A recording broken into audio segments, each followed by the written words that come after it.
Hello, friends. Welcome back to another episode of Jonah and the Pod. Today we have a very special guest. He said that he needs to go to the bathroom, so he told me to start the podcast. So now I'm just here waffling by myself, and hopefully he'll be here soon. I don't really know what to say, what to do, but this is it, and I don't know what's happening. Oh, there he is. Have we started? Yeah, we're rolling, bro. What would you say? Do you give me a good intro or what? You don't want to know, bro. The tripod? No, just go. Are you sure? Yeah, you're fine. No, I'm sure. Oh, that's why. That's why. Is my mic on? Yeah, your mic's on, bro. Hey, tell me this is. What? Tell me this is not That hard. actually goes hard. Slap say. You just drew that. I just did Oh, it that's now. mad, Like I envisioned it in my mind, and then I'm like, I'm gonna do it. I didn't draw it. Anthony drew it It for looks me. like proper. Maybe you can. Can they see? Move the mic for a second. Yeah. Yeah. Bro, Anthony, are you sure your camera's fine? I'm getting worried about camera stuff. Don't worry, the camera's fine. Listen, you know what it is? Anthony, like he's, you know what I love about Anthony? Because I have an idea or something and he will just bring it to life. Like I'm one of those guys, yeah. But like the fun is exactly how I envisioned it. I want it exactly like this, and he pulled it off. Let's see. So it looks like proper printed. Like it's really good. yeah. Hey, straight out, I want to print them. I promise I want to print them. Are you actually gonna do this? Nah, I don't know, but maybe I might one Bro, day. you know what's funny? I don't want to wash this shirt now because I'd actually wear it. Yeah, it's true. I don't know. So but I don't you know. know, it's I've been wanting like new shirts and stuff. I asked you guys. I've been wanting new shirts, and obviously the shirt I'm wearing isn't like whatever. But like, I've been thinking about buying like stylish Christian clothes. I don't know where I could find them. Bro, the thing is like, there's a lot of like Christian clothes that like I don't rate. You know what I'm trying to say to you? Like, but like this whole concept was like I was a big fan. So yeah, like stuff. But I don't know. What would you buy? Like Jesus Loves Me or something? They're like? actually What would you buy? I don't know where I would buy this, but like there are shirts that. But I'm acting like I'm to drink water. Hey, honestly, I'm not used to being in front of the camera. I'm used to being behind the camera. You can flip them if you want. What was I saying? I can't remember what I was saying. Oh, my youth kids, they wear like Faith Over Fear. Actually, pretty good shirts. That's right. Do you know I went hard? The overflow jumpers. They were mad. I rated those. I rated them. That's so funny. It's like so childish jumper. Nah, but I just like it. Like I like that childish vibe because it's youth. Like it's meant to be childish. Yeah, for sure. But listen, the funny thing is Anthony now as well. I've been to so many weddings. So he's actually. So if you've ever received a wedding card that is that has extremely nice font of my name in it, it's Anthony. Every wedding now, like he just knows. Like every wedding, and the thing is, I have a wedding coming up. Anthony's not going to be there, but I might get him to rewrite it like just before I go. But also now, I don't write any messages in wedding cards. Like just write my name. That's it. Done. Like that's what you get. Just my name in amazing font. Your name at the front of the letter in amazing font by Anthony, and that's it. Look, for my wedding, I want you to have a heartfelt letter for me and my wife. For you? You know, I can't do that. I actually can't do it. Because you know what the thing is? No, like I can't. Look, the thing is, you wrote me a lot of like heartfelt letters. That's the problem. No, but you're a cutie like that. You know what I mean? Like you're a cutie like that. Now people that are watching that haven't received letters, they're going to be like, bro, it doesn't. Yeah. Nah, I've received letters from you. I used to receive gifts from you as well. Yeah, no, I fell you fell off bad. I have. Nah, you didn't fall off. You're the goat. Anyway. I love you. I love you too. I love you too. Enough waffling, I think, from both of us. What are we on about? What are we talking about? But it's good. I think we oh my goodness, yeah. I'm sure most people know you, just because they know you. But maybe if you want to introduce yourself a little bit, they already know you're a clown, so you have to say that. Listen, you know what's funny, bro? Can I just say something? Like lately, I've been like on the low, honestly. Actually, like in terms of like being a clown and stuff. Like I've just been on the low, but like I'm still a clown at heart. You know what I mean? Like, but it's just like even now, bro. Like I don't even talk about my weeks anymore. Like, have you felt that? Or is it just me? Like I don't even like. I don't know, bro. I'm just like existing. Do you know those ones? Yeah, but your existing is like It's important. I mean, yeah, but I feel like your existing now is slapping harder than your cousins back then. And we'll probably get into that. It definitely does. Yeah, okay. Okay. Go. What do you want to say? No, I'm going to ask you to introduce yourself. What's been going on? Introduce myself like my name. Who you are. Have you even said my name? Like, everyone, this is Mark. Yeah, this is me. Listen, all I'm going to say is this: I'm 26. My name is Mark, and the thing is you know what? I don't want to put myself in a box. Like, I'm not going to talk about what I do for work. I'm not going to talk about, like, my name is Mark. I'm 26. Like, it's simple as that. Like, fair enough. Like, you get what you get. You know, if you know what I'm interested in, what I like that's it. Like, I like certain things. I enjoy certain things. But like, yeah, like, I'm not going to sit here and talk about like, you know what I mean? Like, yeah. I was thinking, what does that mean? But like, I'm me. Like, you know what I'm trying to say? Like, I am who I am. Like, it's just like, they'll know a bit more of who you are even when you just speak. So there you go. Maybe, I mean, yeah. Well, I mean, that's pretty much that's anyone, but when you speak, like. Yeah, that's what I'm saying. Yeah. I was thinking about all the guests that I've had, apart from my family. I think I've probably known you the longest out of all my guests. I was thinking like maybe Marion, but I think I've known you longer. Yeah. So this is the person I've known the longest. That's actually crazy when you sit there and deep it. That's crazy. Yeah, it's wild. Yeah, I don't know. I was going to start waffling. I was going to start going into subjects that. This is when you can waffle. This is when like it hits like 2 hours. And you're like, oh yeah, probably should have not hit 2 hours. You know what I mean? Right. So yeah, everyone, this is Mark. I'll introduce you for. All right, go. Did you give me an intro at the first? Or you didn't even say it. Give me a quick intro. Yeah. So, like I said, he's the person I've known the longest. So we've grown up together, but he was my brother's best friend, Anthony. Anthony's best friend throughout all of his life. He still is like very close with Anthony. Yeah. But I sort of stole you from Anthony a little bit. Yeah. Like, and I've got closer to Mark over the recent years. Mark. I would say you're someone that will say things how it is, but I think we will get to this, but the closer you get to Christ, the more loving it is. You will be saying the same thing, but people will take it and be like, oh, wow. Yeah. You know what I'm trying to say? No, I get you. I think we'll get into that kind of stuff. Wears his heart on his sleeve. Yeah. Very like funny. If you're around him, you're going to be happy. Unless he's unhappy. Come on, bro. You're actually flattering me here. You're giving me like I didn't even buy makeup anymore. Like, I'm literally like, my cheeks right now, red. If you're on audio, his cheeks are literally like. Yeah. Anyway, yeah, like there's a lot I could say about Mark, but I've seen a lot of growth in Mark from maybe the past 3 years. When I was a little imbecile, yeah. His little rascal. 2 years, I would say. Yeah. We started going to the same church together. Same church, yeah. Mm-hmm. And we used to go to the same church back in the day. He moved to our current church, and I followed him. And honestly, like the growth that I've seen from the beginning of the move till now, it's crazy. Hey, that was the best choice, eh? Yeah. Look, I mean, like I love like tuning and stuff as well. Like tuning, like, and I've always said this to you, like, and I said this last time I was on, but I kind of didn't release the podcast. But to everyone that I was at Toonie with, like, I love you guys, and especially to those who are like leading, like Ray, Jamil, Akram, even Peter, bro. Like straight up, like you guys put in the hours. Like you, like honestly, like those boys, like I don't think any. I have to give them the credit where credit is due.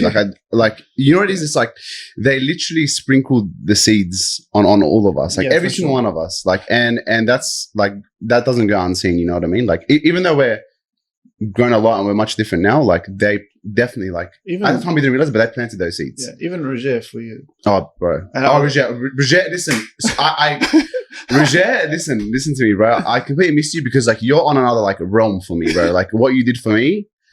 Like that's a whole nother thing. Sorry, bro, I had to just let him know. You're But like fine, what you did for me, like Yeah. like you'll be my brother to the day I die. I promise you. Like anything you need, bro, like you let me know, and like I always support you. I always, bro. You did so much for me. Like honestly, then I like you. You did so much for me, bro. It's cool because back then, like I don't want to speak for Roger, but I'll speak for him. Yeah, speak for him, yeah. I think he would have seen it as like all of his work was maybe not in vain, but it wasn't as like it didn't do the thing that he wanted to do. But what's cool about like how God works, and I've seen it so much, is like when you pour into someone, it's funny because it usually like the big change that you're always after. It always comes from a third party or like something completely that isn't you. And I think Roger may have been discouraged, but I think looking now is just like he literally planted the seeds or he watered the seeds. Yeah, 100%. God does the rest, and that's like that's the perfect thing. Yeah, 100%. But like even like, sorry, I'll say that for all the like the people that are old church, like it's different. And I will say this. Sorry, I'm cutting you off. No, you're fine. You're okay. The like everyone that I don't think anyone regretted staying for as long as they did. I just think for everyone it was like God was literally telling us like it's time to move on. And I don't think like I don't have any regrets of staying there as long as I did there. Like I wouldn't want to leave earlier and I wouldn't want to leave later. I live. God is like here's the perfect time. Take it and everyone I see that did move on. Like I remember the first day you came. You know what's funny? If we could redo that again, I would have treated that situation so much differently, bro. Yeah, but like as in I would have been more like I feel like I wasn't welcoming enough. But I feel like that was something I struggled with back then as well. Yeah, well, like that's fine. No, that's not fine, bro. That's not fine, it's bro. fine, like as in like because like, you learned. I mean, but like but yeah, like it's you know. Yeah. So I think unless you wanted to have any something you wanted to talk about, I have a question. Oh, you wait, listen. Before you say anything, I just want to say something to you, but like this whole time I've been like smiling, but like I don't know, bro. God's just like. Bro, if you knew the week I had, like, bro, the fact that like I'm doing this podcast right now is crazy. Like, I promise you, God's something else, bro. Like, you know what it is too? I don't want to be one of those like Christians that just jump on God's something else. He's so amazing. I don't think anyone says God's something else. No, like, no, like let me also in the most possible, the positive good way. Like, but the thing is, bro, like, listen. The thing is like. Yeah, like what I'm saying is I don't want to be one of those Christians that like, but this guy's cringe, you know what I mean? Like, but the thing is it's reality. Like, it's actually reality. There's a reason why it's always said. And you know what's crazy is I never thought that I could ever be back in this position that I'm in right now, bro. Like, wait, what was your question? Because I feel like I'm kind of going to get into your question. My question was, so from, like I was saying before, the growth that I've seen is insane. The thing is, you're still the same person. Like you still have all the qualities and the character that you have, but it's like your character has been elevated. You're less of a clown, you would say, but like, but like you know what's funny? By the way, when I say clown, I mean like in the most positive way. But can I just say something, bro? Like, I actually felt like I kept talking to the boys. I was like, bro, am I like just not funny anymore? Like, you know what I mean? Like, I was like, bro, this is weird to me. Like, I'm just like different now, you know? But I think it's like I'm still obnoxious, you know what I mean? But like but like I don't know, it's just different now. Like there's like certain boundaries that I wouldn't cross, or like I wouldn't want to say things that are like unwise. But the funniest thing was like that was such a big like learning curve for me. And there's a lot of things like actually with that, like even just talking about sin like freely. Like, I remember I used to say this to you. I was like, bro, like I feel like no one talks about sin. I'm the only one here just sinning. Like I'm like, I don't get this. Like I'm like, this is weird to me. You know what I mean? But then as like time goes on, it's just like, and when the boys explain things, like I get it now because it's like, why would you want to talk about something that like you want to get away from? Like you know, like back in the days when I used to read like all this like garbage get rich books, they'd be like, you know, act like you're already rich. You know what I mean? So I feel like now it's the same way with God. It's like to actually strive for holiness is you have to already like not just act, but live it. But you don't want to be talking about how you struggle with sin so much and like, you know what I mean? Like, I don't know. And it actually works. Like, it genuinely works. Like, like every time I speak to the boys now, it's just like, yeah, like, nah, like we're not talking about this garbage. Like, you can talk to them like about, you know, what you struggle with, but it's not like a free thing that we just that we just spit out all the time. Like, I feel like, honestly speaking, back in the days, we used to do that a lot, and I think that was actually very damaging to us.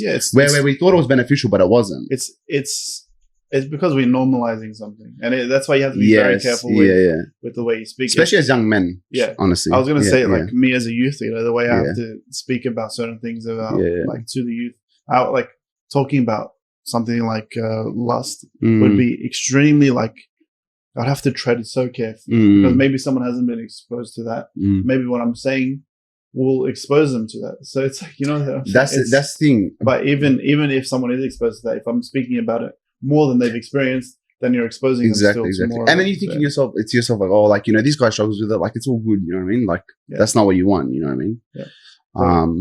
But yeah. My question is, I think it's a very broad question, but how did I get to this point? Yeah. What do you like attribute to you getting to this point? Because I know there's been a lot of ups, a lot of downs. All right, listen. When I first came to Graceway, okay, when I first came to Graceway, but mind you, honestly speaking, like, I love Graceway with all my heart, like, genuinely all my heart. Like, those people are legitimately like my family. Like, but I'll tell you something. I don't care about blood. I don't care about cousins. I don't care about anything. I promise you. Like, I love my cousins to death. Sarah, Tamara, you're watching this. I love you guys to death. It's like I only have 2 cousins. Like, come on, bro. Anyways, regardless. What was I saying? You're saying you love Graceway. Okay, so I love everyone. And when I first came to Graceway, I genuinely felt for the first time that I actually had, like, I was so thirsty for God's community, whereas I was learning a lot of knowledge. Like, Roger was teaching me a lot of knowledge, and even me and Roger had, like, really, like, God was in everything and all of that, every single part of that. But when I came to Graceway, I genuinely felt like, what the heck? Like, it felt different. Like, it felt like I was actually drinking water for the first time, like, genuinely drinking water for the first time. And that's what spun me, because I'm the most, like, loyal person on earth. Like, I would not leave my church for nothing. I didn't want to leave Toonie, but Roger was saying to me, oh, if you find somewhere, you should leave. Yeah. Because it's, you know, you need to grow. Anyways, I went to Graceway for the first time. I'm like, this is crazy. I'm like, you know, people actually, like, love God here. Like proper, not that they didn't at my old church, but it was just the way that they treated me. Like, they made me feel welcome. I felt like one of the hardest things for us was, like, we didn't really welcome people.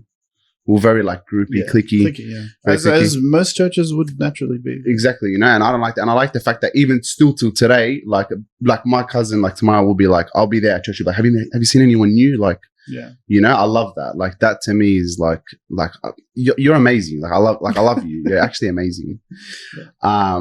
It's funny because, like, if people weren't like that, I wouldn't be at the church. 100%. I was this close to leaving, like, you know. Even in the first podcast, I say it. I was this close to leaving. I was writing messages. I'm gonna, like, leave all this stuff, and then it was just like, it's crazy. It's crazy. Yeah. But at that point, like, so, and then I'm like, you know what? I went to Toongabbie the next week after. Week after that, I'm like, I'm gonna go back to Grace. I'm gonna visit. Actually, I went to a Friday as well, and I was just like, I just went there again, and then same thing. I'm like, what the heck? Like, I'm like, these guys know so much. They're like, they love so deeply. Like, and it's been an experience for, like, a lot of people that visit the church. And I'm just like, what is this? I just felt something that I've never felt before. And I've always said this. The reason why I love Graceway today, as I've said this saying, it's a bit corny, but, like, it's honestly the truth. Like, I'm not joking when I say this. The reason why I love Graceway is because they first loved me. You know what I mean? And, like, I just never felt that love before. You know what I mean? Like, from people I didn't know, from strangers. And that is something that's crazy, because even Paul, when he writes to the church at Colossians, he never met them. And I was doing this in my study, which we can talk about a bit later as well. But and that's something that, like, really got to me, was the fact that this guy never met these Christians. This guy was in jail. He never met these Christians, and he loved them. Like, literally, like that church was a very small church in comparison to all the rest of the churches. And he had a lot of other problems to deal with. But this guy was in jail. Like, he's getting smashed. And he's there writing to a bunch of brothers that he's never met in his life that are actually straying away from God. They're looking at Gnostic views and stuff. And he still loves them. And like loves them to the point of he's praying for them every day. And he's never met them. Do you know what I'm saying? So my point is these guys have never met me before. And they showed me that amount of love. And to me, that's something that will like change someone. You know what I mean? Like that's genuine. Like, I don't know, bro. It just hit me differently. It just hit me. I was just like, bro, I was like, at that point, honestly, I'm not going to lie to you. I barely even prayed to God. I'm not even going to lie. Like, at that point, I wasn't even at that stage in my life where I was kind of like praying to God about like, is this the right church for me? No. I was just like, at that point, I'm like, no, I need to be here. Like, I just knew it. Like, and after, like, when they took me to lunch, like, Sarah and Tamara was like to me, oh, you're gonna come to our church? I'm like, no. I'm like, I can't leave my church. Like, I could never do that. You know what I mean? I went and spoke to Roger and whatever, and then he's like, look, if you feel that way and whatever, like, it might be a good idea. And like, I looked into it, I was like, yeah, you know what? I think you might be right. So then I started going. Should I keep going? Or do you want to ask me a question? No, you go. And then at that point, like, my walk just like skyrocketed, right? Absolutely skyrocketed. And I was just walking like really well. I was like, just, I don't know, I felt different. I was like, yeah, I was just, I don't know, I just felt different. I was just, everything was really good, you know? And at that point, some people were like, it started to get like 2, 3, 4 months in. Some people were like, oh, you know, you're going to a new church, you're G'd up. You're going to lose it all. Honeymoon period, you're going to lose it all. You're going to lose everything, like, you know? And the reason why they said that to me was not because they thought that, but like, they've seen a lot of people go through that. And yeah, they just thought that was the case, you know? And for the most part, I'll be honest with you, I still grew a lot in my walk with God, but I will say that things happened just throughout life and whatever. I don't even know what happened to me, bro. I'm not gonna lie to you. Like, I can't really like, I remember that. Or if like, it's funny. There's probably one thing that spiraled to another thing. It was just like, yeah, I don't want to like, I don't want to speak for you, but it seemed like they were sort of right in a way, as in like, it wasn't the honeymoon period, but it's sort of like you had a correct love for these people, and these guys had a love for you, and you were correctly growing. Yeah. And it wasn't like a honeymoon period where it's like sort of fake. It was real, but then it sort of did sort of spiral. For one, it didn't just spiral. Like, it actually got really bad, to be honest with you. Like, the thing is, it wasn't as bad as it was like back in the day, like when I used to go to church. But at this point, look, I'll tell you one thing, right? When I decided, you know what I realized? And I noticed this the other day when I was speaking to my mom, I said to my mom, I was like, you know what's crazy? Like, when I actually sit there and think about it, I'm like, I'm going to church like on my own accord. Like, me and Antoine now. Yeah. But by the way, sorry, if you know Antoine, this is his uncle. Yeah, that's right. Yeah. So at that point, like, I was like, I just sat there and I did that. My brother, I started going to a church on my own because I wanted to go to church on my own. Not because my mum's there, not because my dad's there, not because he's there. You know what I'm trying to say? Like, I'm like, I want to go to church. Like, I need to be at church because I always knew that was where I needed to be. And even when I was young and I was a delinquent, for some reason, I initiated that Bible study with Roger. He didn't initiate that with me. I just saw him like living. And I said, bro, there's something different about this guy. I'm like, he's a delinquent as well. But there's something. Everyone knows that, bro. Yeah, exactly. But he's the biggest delinquent. But there's something about him that's different, bro. Yeah. And you know what's crazy? This week, the funniest thing, bro. So I sometimes say like, God's so funny, you know. Like, you say that as well. Yeah. But that's a Roger thing. I got that from Roger. But I'm telling you, like, God's sense of humor. Like, I've been crying like God's sense of humor recently, bro. It's funny because like, even Fatty the other day, he just like, I was talking to him, I'm like, bro, I'm like to him, bro, I'm like to him, I'm like, you think I just prayed to God? I'm like, no, I'm like, bro, I was literally just having a laugh. Like, we're just like, I was just laughing. I was like, God, like, you're just so funny. Like, I was legit laughing out loud. I was like, God, like, you know, he just does like, there's just situations that are just funny. Yeah. And you know his hand's in it. You know what I mean? Yeah, the way he works, the funniest way. Bro, it's the funniest thing. But anyways, what was I saying? So at that point, what was I talking about? What was I talking about? You were talking about. We were going into like the spiral. Yeah, but then you were saying like you coming to church was actually your my choice. Yeah, that's right. And like so with Rajah, I saw something different in him, and I was like, I want to learn from this guy. So I've always, even though I've been a delinquent, like I've always had this thing where like like I always viewed certain men as men. And like people always probably think, I've had this idea of like, someone who's successful, someone with money and girls and women, and that they're prideful and they're strong and whatever, they're wearing gold, whatever it is. But to me, I never thought that those people were actually successful. I did for a period, but I saw other people live different. I'm like, no, there's something special about this guy. And more than that as well, now the way that I view it is someone that's successful, someone that's free. Like to me, that's what real success is. And to be free is to be with Christ. Because you can have all the money you want, you can have all the cars you want, you can have all the girls you want, but at the end of the day, you're a slave. You're a slave. And Absolutely. If you're a slave, you're not a free man, then to me, you're not successful, because you're a slave to money, you're a slave to your sin, your greed, you're a slave to women, you're a slave to sex, you're a slave to all this stuff. Do you know what I mean? Like, and you want to sit on a podcast and talk to people about how great you are. You're a slave. You know what I mean? Not you, not you, but I don't obviously know, but like, you know what I'm trying to say? Yeah. Like you wanna, you wanna act all cool and like, you've done so much and like, look how successful I am and whatever. Like, you're nothing but a slave to your own sin, to yourself. You know what I mean? So to me, I never found people like that inspiring. And I'll tell you one thing too. Bro, I'm telling you, this week, you got me on the right week, bro. I don't know what's going to come out on now. It's either the wrong week or the right week. Because it's actually, like, technically speaking, it's the wrong week, but God's great. Anyways, even I'll tell you one other thing as well. And like, Bash was telling me this, and this is going to sound like the craziest statement, but I'm going to say a few things firstly. This has got nothing to do with what we're talking about, but I'm going to come back to that. I'm going to come back to that. I was like, the question is fully... Yeah. Listen. I don't mind. Bash and Fadi, I have to say this, and I think they might hate me for like talking great about them, but I have to. Yeah. Those two boys are God's given gift to humanity, bro. I can't say that because Jesus is, but genuinely speaking, okay. Bash told me this. I don't know who it was. I don't know if it was Jacob or who it was. Who's that one that gets like married immediately and they go to the tent and sleep? Boaz and Ruth. Is that Boaz and Ruth? I think it might be. Yeah, I think so.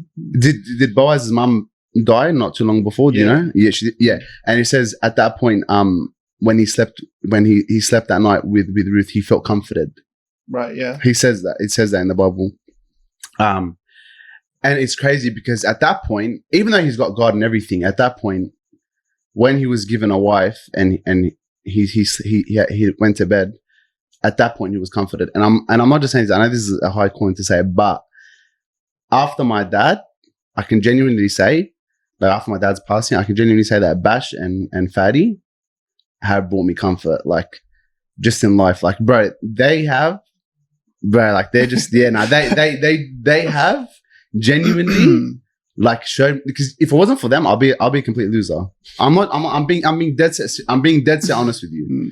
I would be a loser, bro. And they're gonna talk to me after and be like, nah, bro, that's not true.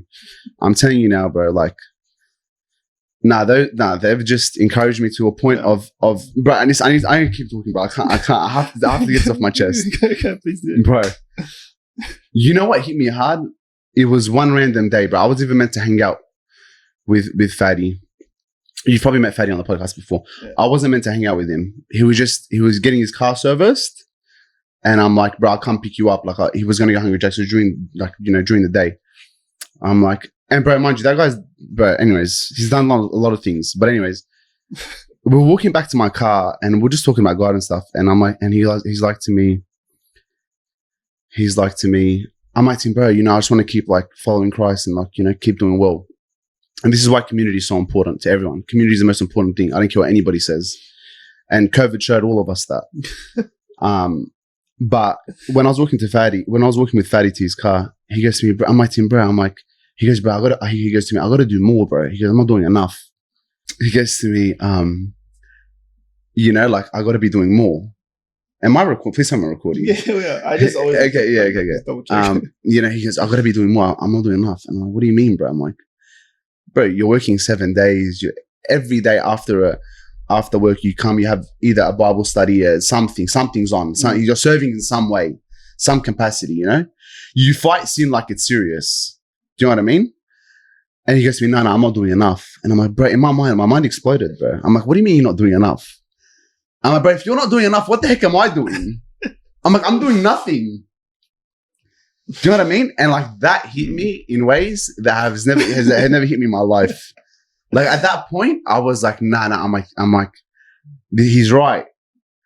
And that's what I'm saying, man. When you're around people like that, it pushes you to a level of like, it pushes you to glory awaits, bro. It pushes you, it pushes you to a level of commitment that you want to just do everything. Because at the end of the day, like honestly speaking, like God's fine-tuned this whole universe, right? This whole entire universe, right? Nothing, listen, nothing in this life matters. Like honestly, genuinely speaking, nothing. Bro, my dad's car is still in the driveway. His clothes are still, I'm not even joking, his clothes are still in his wardrobe. He left everything behind. Yeah. He left it for us. He left his family behind. He left everything behind. Yeah. And one thing is for certain, I'll tell you something for a fact, is nothing lasts. Nothing lasts. Like let's say you have cancer today, you're going to be dead soon. Or whatever it is. You're going to be dead. You might survive, but you're going to be dead one time. Right? All of us are going to be dead soon. Not only that, like nothing lasts in terms of this is like your wife doesn't last, your kids don't last, your house doesn't last, like nothing, your legacy doesn't last. None of that lasts. The only legacy that lasts is the one that you imprint on people's souls and the people that are around you. That's the only thing that lasts. But yeah, nothing lasts, bro. So at the end of the day, like, and I look at the universe and I say, there's a lot of like different like theories to fight off other beliefs and stuff like atheism, whatever. Like one of them is like fine-tuned universe, but I'm even talking about atheist or whatever now, or morality or whatever. But the fact that everything needs everything to survive, like the fact that it'll be the smallest things, like the way that, you know, plankton in the ocean are there for a reason so that another animal can eat another animal, and then like, you know what I'm trying to say to you? Like everything just works so perfectly. Like photosynthesis, like the way that plants are working, and like just and when you try to like do things to ruin that cycle, it just doesn't work, right? And my point is God, and this is the God that we serve. Like this guy has thought about the most intricate things, like the way that, you know, you don't eat and your food doesn't just like not go into your stomach, and like, you know, just all this is like just small things. And my point is like, and I'm gonna sit here, and I don't know where I'm going with this, but I'm gonna sit here and just do nothing. Like I'm just gonna sit here and just be a loser. You know what I mean? Like I'm just gonna sit here and like not serve this God. You know what I mean? And I get so caught up, and before I get so caught up and worried about like all these different things, like, oh, you know, this didn't go well for me, bro. Every time it's an L. Every time I'm taking a loss, bro. Crickets, I don't know.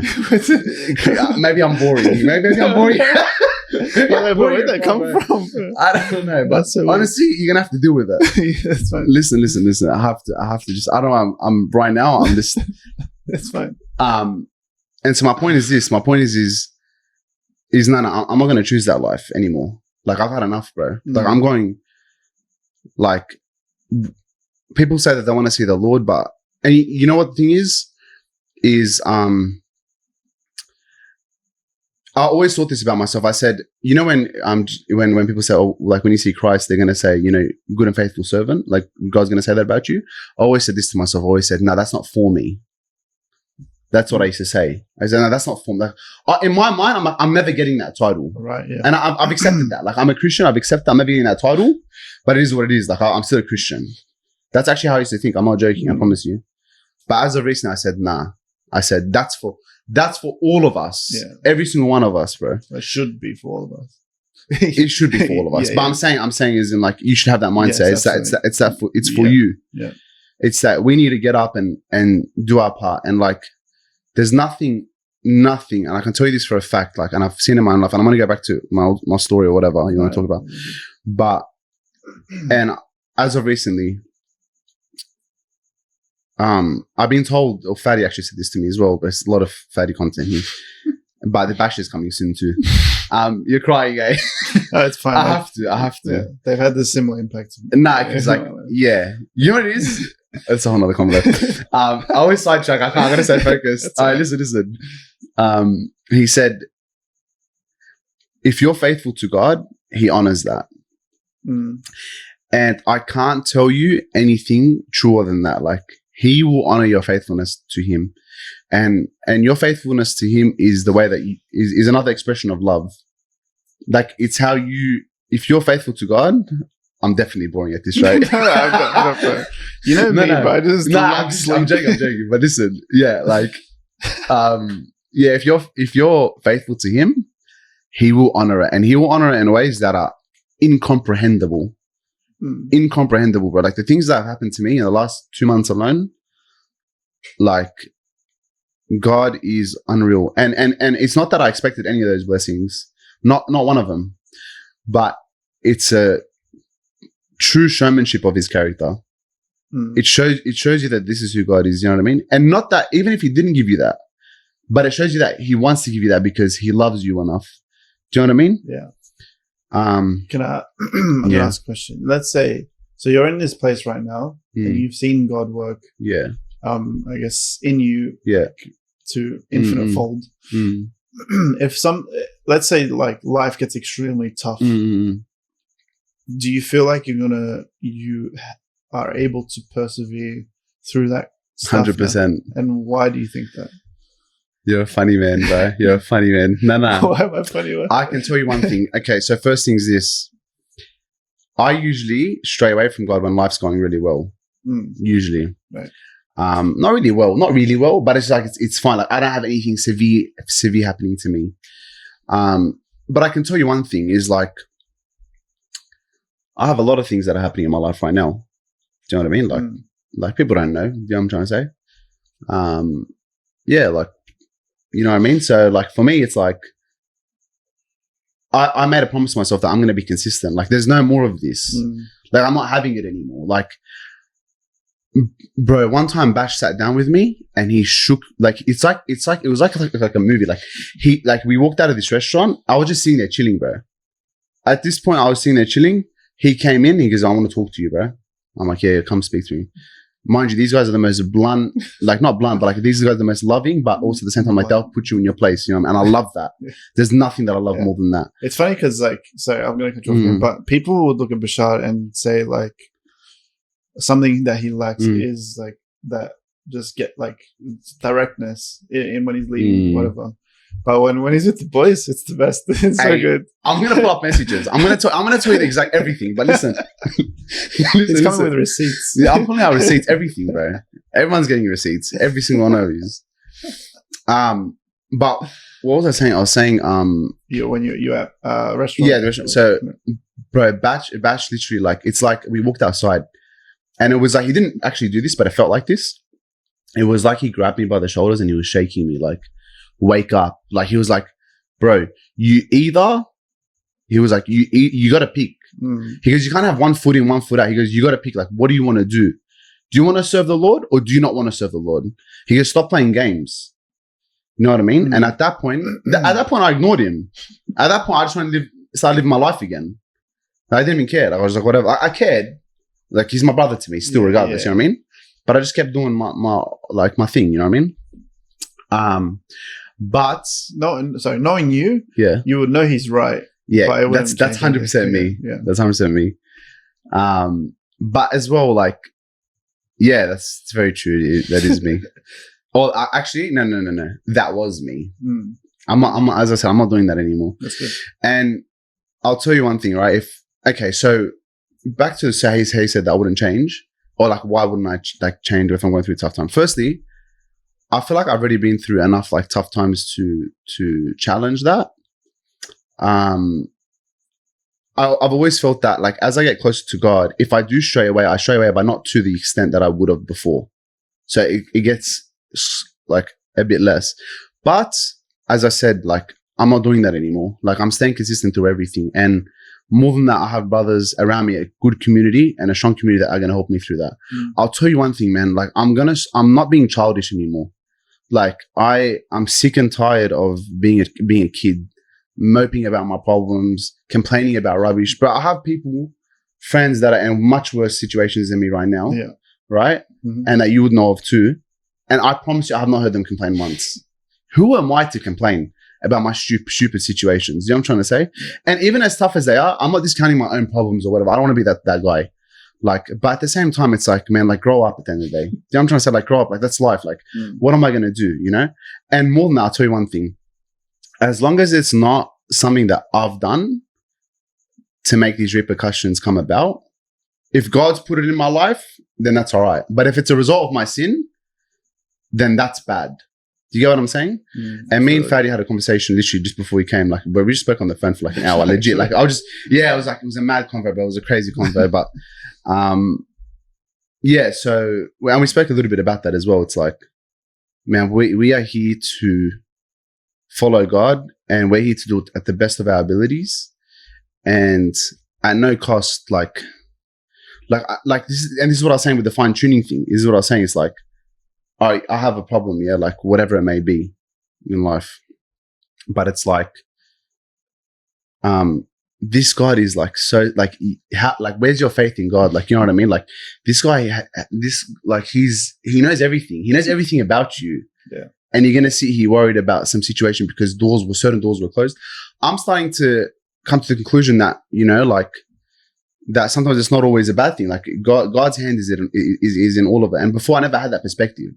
I just thought, oh, life's unfair. You know what I mean? Like, what, you know? But I'm just like, man, God knows so much more than I do. Like, he knows so much more. Like, what do I know? Do you know what I'm trying to say? Like, what do I know? Like, and to add on that, you went there Friday night. I think it was Acts 17 or Acts 16, one Friday night. Paul and Silas, when they're in jail. Yeah. Do you know that story? Yeah. But these guys are in jail. Listen to these guys are in jail they're getting destroyed. Like, they are getting absolutely punished, right? Like, legit, like they're in stocks or whatever they're called at that time. Like, legs spread, like they're just getting whipped, they're getting bashed, mocked at, spat on. And these guys are sitting there, they're singing hymns to God. They're singing hymns to God. They're getting spat at. They're getting whipped. They're almost dead. They're literally on the brink of death. Like, this is a Roman punishment. Romans go hard. Romans don't, you know, according to history. And these guys are there and they're just like praising God, like, because they know that they've understood it. And that's another thing with me is that there comes to a point in your life where you just get it. You just get it. Like, it's like it just clicks. Like, you know what? Like, I actually get it. Like, it all makes sense now. Was that the story where, like, they literally were freed? So, like, they could have, like, they were unchained. There was no guard, like, prisoners or whatever. No. So that is the story. But basically, what happened was, so they were in jail. They were getting absolutely mocked and flogged, and they were praising God still, right? Yeah. And then after that, what happened was an earthquake happened. Yes, that's right. From God. Yeah. And this earthquake, actually, I'm assuming it's from God, because the earthquake was so perfect that it didn't actually crush everyone. It just opened all the doors and broke all the chains. See what I mean? But did you see what I mean? But, like, and these guys knew, like, but they didn't escape, did they? No, they did. Oh, they did, but then they took him back in. Did they? Yeah, they took him back in. Yeah, they escaped. I thought it was for the prisoner's sake. Not the guard's sake. No, the guard was going to kill himself, and they're like, "No, stop! Don't kill yourself." He's going to kill himself because they're going to go free. Yeah, okay. Yeah, free, but they go, "No, don't." And then that's when he gets saved. Okay. Yeah, that's when the guard gets saved. All right. I heard it's been a long time since I've sort of remember that story. Heard that story. But yeah. So my point is like, I want to be, and I'm not saying that I am that, but I want to be that Christian. It's that no matter what hits me, no matter what season I'm in, there's seasons, don't get me wrong, you could be having a rough time in life, you know what I mean? That happens. Like, yeah, bro, the first, like, honestly speaking, when I was 20, like when I was 20 up until the start of this year, I can tell you a fact. Like I wasn't living like me. Like I dealt with a lot. Like I had a lot that I just had to, like, bro, like people don't know, like things happen in life, and like, you know, I might have lost 5 years of my life, like honestly speaking, just dealing with garbage, like just dealing with like loss and dealing with just like my whole, like all I used to think about was death, like for so long, because everyone around me was just dying. My dad's death was genuinely, people think I'm crazy for saying this, but genuinely the biggest blessing that's ever happened to me, ever. Do you want to elaborate just a little bit on that? I don't know, but it was a blessing. It was actually a blessing. But like, at the time, it was hard. But no, like, why was it a blessing?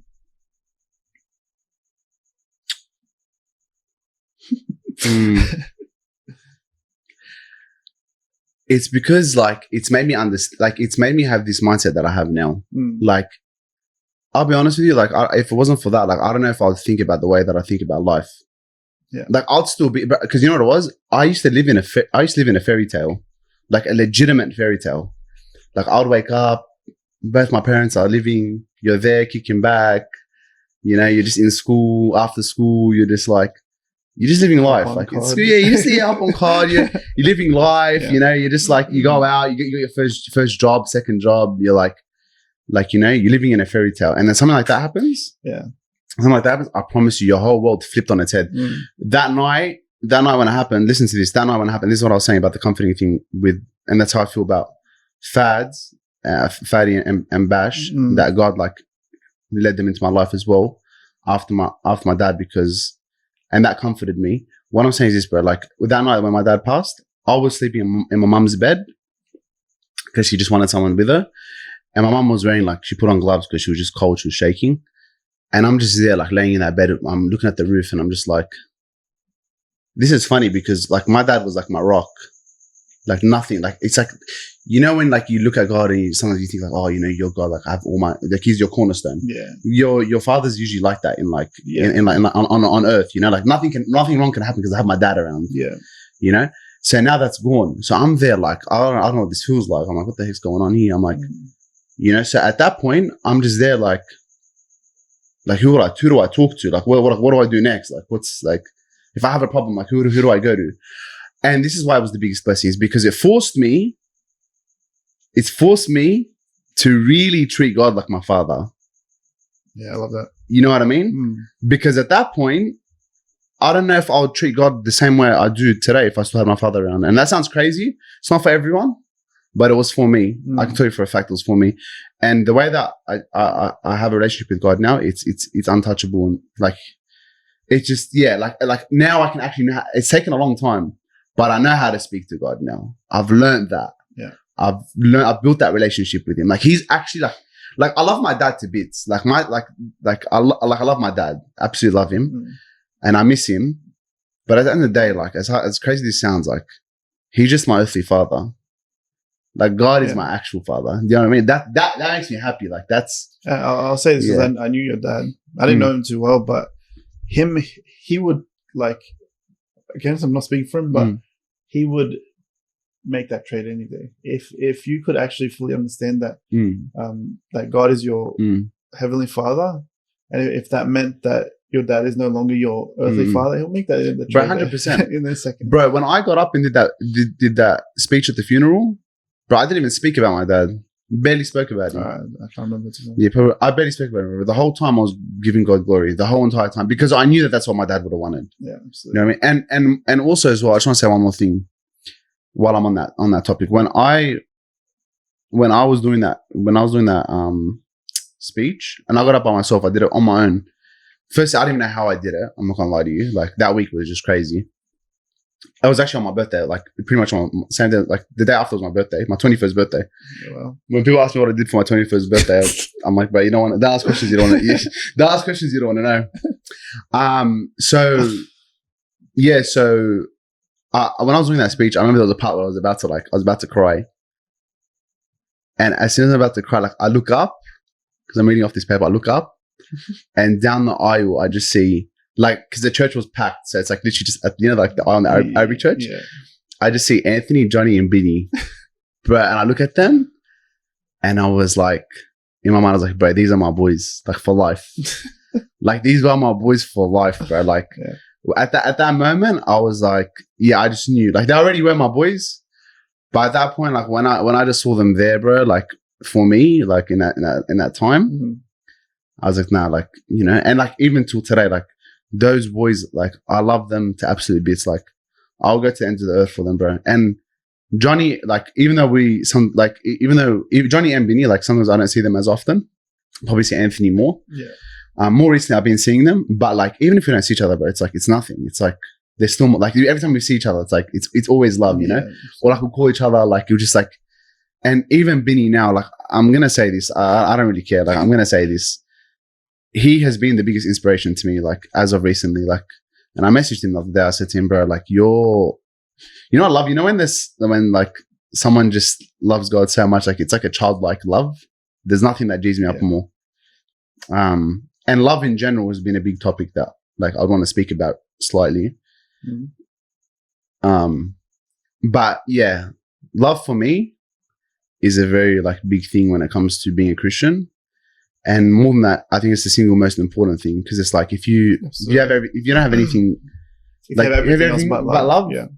That's exactly right. So I don't care how much, you want to come to me with all your theology and all your doctrines and all your this and that. Like, and mind you, I can still talk to you about that as well. That's not an issue. But if you don't have any love in your heart, like, it means absolutely nothing to me.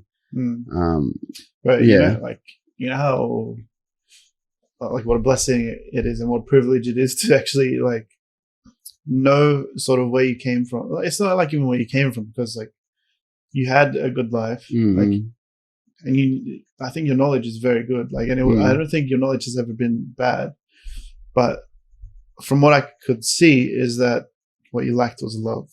And then the fact that now you're saying, like you sort of understand that, like, love is like the one and only thing that you really need. It's crazy. It's actually crazy. You know what? You're right. When I did my first Bible study, I literally said, I was like, in the Bible study, I was like, I don't want to hear talk about, how, like, this person's like, how before, like, I'll before, I'd, like, if I didn't like you as a person, I'll put it on you. You know what I'm trying to say? Like, I used to do that. Like, and that's just how I just was. Like, if you're just not cool to me, like, you're just a loser. Like, you're just a loser. You know what I mean? But, like, now, like, I'd never do that. Like, I wouldn't want to talk bad about anyone. Like, you just don't know. You don't know. Like I'm not that type. I wouldn't want to do that to someone now. You know what I mean? Like, it's different. It's what's cool about your just your life, even my life. But, like, we're talking about you. So your life is that it's not. There wasn't, like, major changes, but there was a lot of minor changes. Like, it wasn't one major change. It was a lot of minor changes that was major. And it's just, like, stuff like that. Like, the fact that that's a thought now that you have, like, what was I doing back then? It's like it's pretty big, but it's, like, also just a little thing that you have sort of learned. And there's something that you said before about when you're going through hard times. You said nothing will change, and you said it's just, like, when it's like out of your control, sort of, like, when it is. If it does change, I want someone to come and, like, put me in my place. Like, I'm being straight up honest. I'm the biggest rebuke taker in all of Graceway. I'm not even joking. Fair enough. I'm telling you now. You come up to me, you tell me, bro, do you remember when you said this? Pull me up on it. Be like, bro, I thought you were a man of your words. But look at you now. I'm just going to show the podcast. Just send me the link. Like, hey, bro, do you remember this? I'm just going to make clips and just, like, bro, that's actually one of the biggest reasons why I prayed at church. But it's not going to happen. No. I already know it's not going to happen, because it would have already happened. And more than that, you're saying something, but I got to tell you something. Bro, let me say something to you. I'm getting G'd up. I'm sorry. My point is this, is that honeymoon period at church, when I lost it all. Mind you, I'm gonna walk you guys through a little bit on what happened when I lost that all. But I'll say one thing, is I never lost hope, but I never, ever, ever thought that I would get that back. That feeling that I had with Christ, I thought, nah, that has to be a honeymoon thing. That's not real. I was like, that's not real. I was like, nah, it can't be real. And let me tell you, God spun that on its head. He spun it on my head top. Bro, I promise you, he's like, I'm going to show you. And as of right now, like, that has come back, but tenfold. Like, things that are like unimaginable, like, or inimaginable. I don't know. Unimaginable. I don't want to sound like I don't know. What is the word? Unimaginable. Unimaginable? I don't know. Can't imagine it. Unbelievable. Unbelievable. Yeah, so God like literally flipped that. And to me, like when that happened, I was like, man, like I can't believe this. Like all I wanted was to feel this again. I thought it was a fake reality. Like I thought it was just like, a spiritual high. Yeah. It's not. And this is the idea that I want to get rid of, like, out of people's minds. Like today, like I want to get that out of your mind. Like if you think that, oh, like, being like, you're, what does it feel like to be a new Christian or whatever? You can be that person. And you need God to help you. But you can be that person. And it does exist. And if you're not walking in that way, then I'll say that a big reason is because it's on your own part as well. And it sucks because I would sit there behind that screen and I'll look at this person on the camera and I'll say, nah, that this guy's just whatever. Like, this guy's just talking like whatever. I'm that guy. That's the thing that you can't compete with me with is that I'm that guy. Like, I'm the guy that would have sat back and like, no, this guy's fake. Like, he's not real. Do you know what I'm trying to say? Yeah. I'm the biggest of that guy. Like, I'm the biggest one of that guy. And so I'm saying to you that if that's you, that's a you problem. Yeah, I'm trying to say that's a you problem. That's not a like it's our lives. Like it's going full circle because I remember like after the honeymoon period, there was stuff that you were saying, and like I was in like a similar place, but I was like I sort of had more of an understanding. I remember exactly where I had that from. Yeah, exactly. Yeah. And I remember saying to you, I was like, brother, it's not on them, it's on you. I was literally saying this stuff to you. It's just funny how it comes full circle. Bro, it's true, bro. But I'll tell you one thing, like I was literally like blinded. Like and this is what I was saying, like I was a child. Like there's nothing that I can say to you guys. Like the fact that I was just a genuine kid.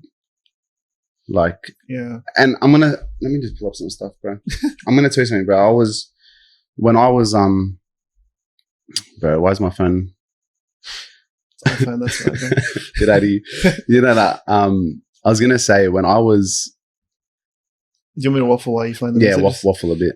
So something that Mark said that like stuck out to me was that in hardships that are caused by God, he won't like change. Like Mark won't change because it's from God. But when it's from his sin, that's when like that's when something's wrong. Yeah, that's bad. That's what I don't want. And you know what I realized about it's being satisfied in it. Like being satisfied in if God's giving me this, then it's fair. But if it's because it's a result of my own sin, I don't want to be satisfied in that. Right. I need to change that. Something I realized in my life is like the only time there's good and bad, like it doesn't matter what's going on in my life. The good is when I'm close to God. The bad is when I'm not close to God. It doesn't matter. I could literally I could have the best life. I could be married and with the best wife, have the best children. But if I'm not doing well with God, I'm doing terribly in life. 100%. If I have literally the worst life possible, and I have God, like 100, it's better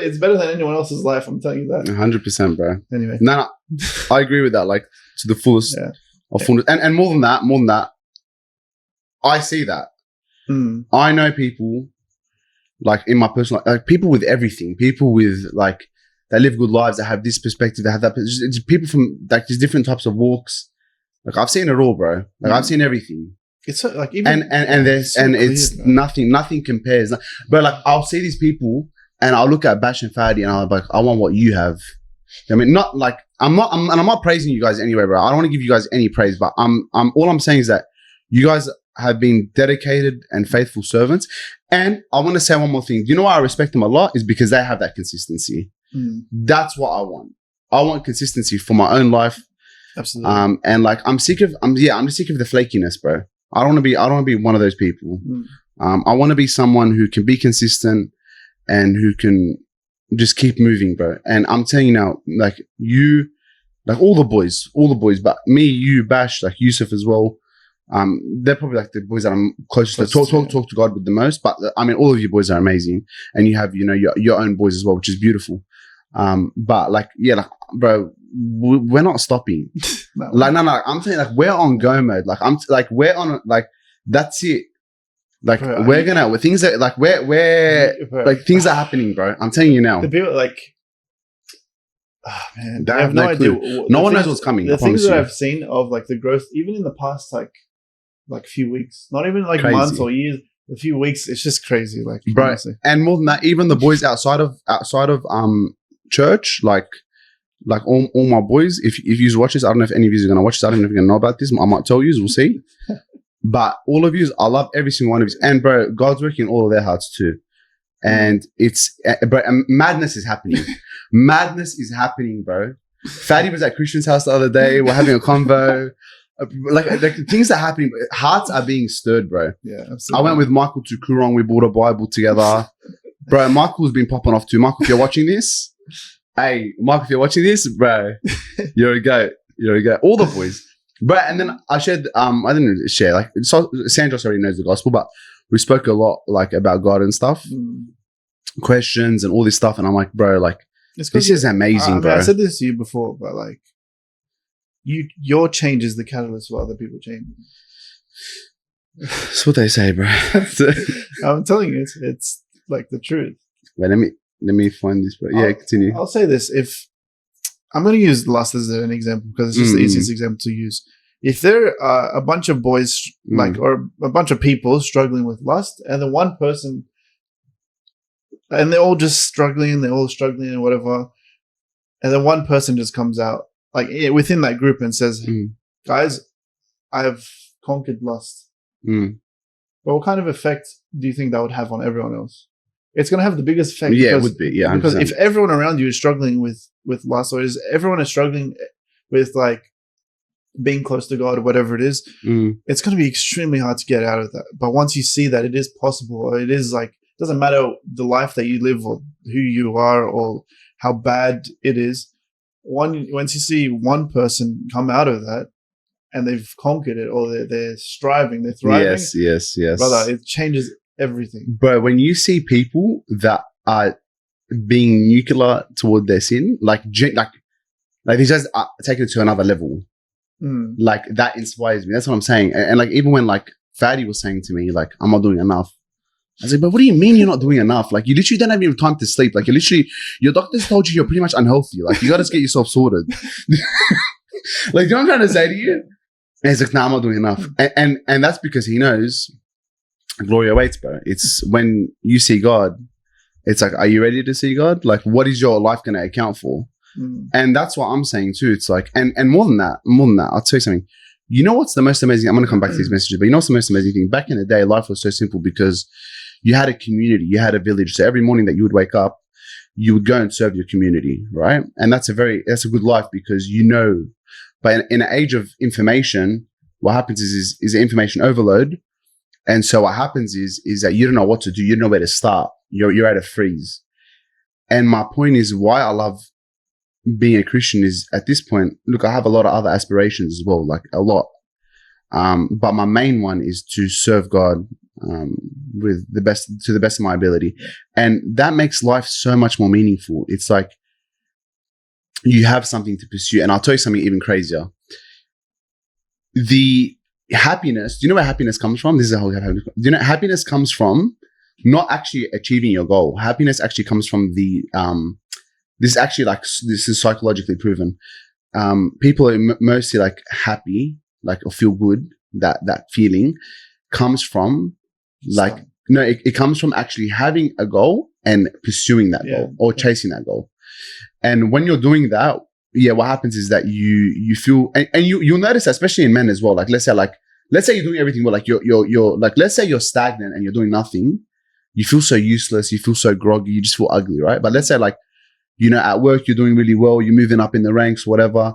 You're discipling people. you're like, whatever God, like God's mission, you're doing it. You feel so fulfilled. You feel good. You feel happy. You walk around happy. Like you walk around with your back straight, your chest out. You're happy. You know what I mean? It's exactly right. Posture, guys. Posture. I'm gonna be off the camera. Yeah, 100%. And that's where and that is also like that makes you enthusiastic. And actually, the word enthusiastic, I think, actually means, if you look it up, it means like spirit within.